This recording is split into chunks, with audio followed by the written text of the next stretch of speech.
How should you react when someone disrespects you in public? How should you respond when someone makes an unpleasant joke that makes you feel inferior to others? What is the right way to gain respect, even if those who don't respect you are individuals with a habit of devaluing others?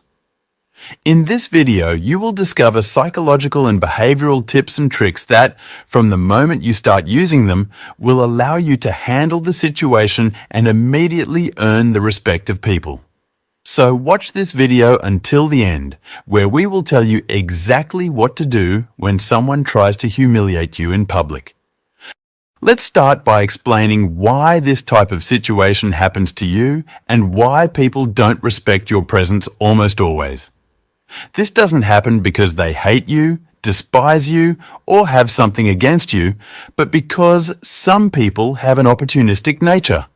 These types of individuals will always try to grow at your expense. They are commonly found in friend groups and workplaces, seeking to use others as stepping stones to climb the hierarchy. They will always try to outshine you. To prevent them from using you in this way and becoming their target, you must begin to command respect. What does it mean to command respect? It's not about forcing people to respect you, but not tolerating them taking advantage of you to promote themselves. If necessary, you must be willing to distance yourself from the environment if you see that your presence is not being respected. Avoiding reaching that point is ideal.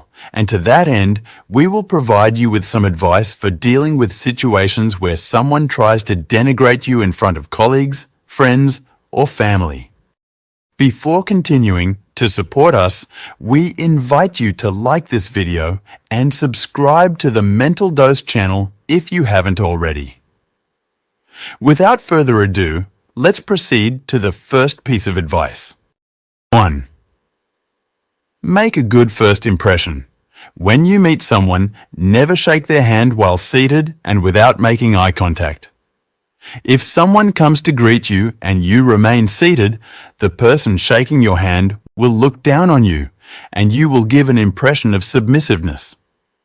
Additionally, some people, instead of establishing eye contact, have the habit of looking at the hand of the person they are greeting.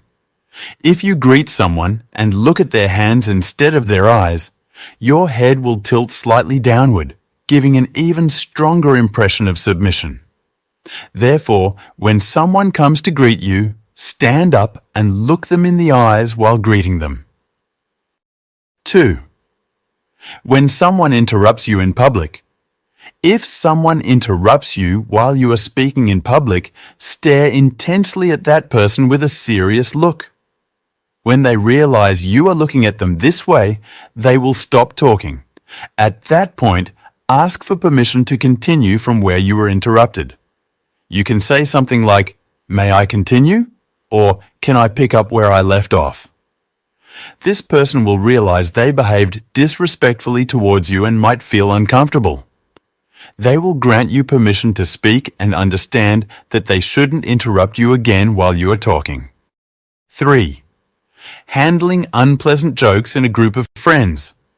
When you're in a group of friends and someone tries to make a joke to humiliate you, do the following. First, do not react at all. Pretend you didn't understand or hear the joke. Then, look at that person and ask them to repeat the joke.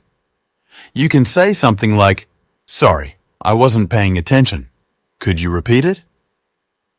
By doing this, you will demonstrate to others that the joke did not affect you in the slightest. Additionally, you can redirect the situation, making the person who made the joke uncomfortable due to the unexpected turn when you ask them to repeat it. They will have two options: either change the subject or try to repeat the joke. However, a joke told a second time does not have the same comedic effect. And by doing this, you not only escape an embarrassing situation, but also turn the tables on the person trying to denigrate you. 4. Psychological trick to stay composed. When someone tries to provoke or anger you, use this psychological trick by Tommy Shelby. Pay close attention. If someone tries to provoke you or make you angry, do the following to show that you're not playing their game. Make a statement or ask a question that has nothing to do with the current conversation. For example, you can ask that person if they know of a nearby place to get coffee, or make a comment like, "I think I overdid it with perfume today." Of course, you must make this seem as natural as possible so that the person doesn't realize you're doing it intentionally. This may lead the person to fall into their own provocation. 5. If people are unwilling to respect your presence. At the beginning of this video, we mentioned that people are not obligated to respect you. However, you are not obligated to tolerate your presence not being respected. If you begin to see that people are unwilling to respect your presence, use the 5th piece of advice. Withdraw. Leave. It's better to be an appreciated absence than a devalued presence. Now we ask you, have you ever experienced any of the situations mentioned in this video? How did you react? Share your experience in the comments, and subscribe to the Balanced Journey channel for more content like this. See you in the next video.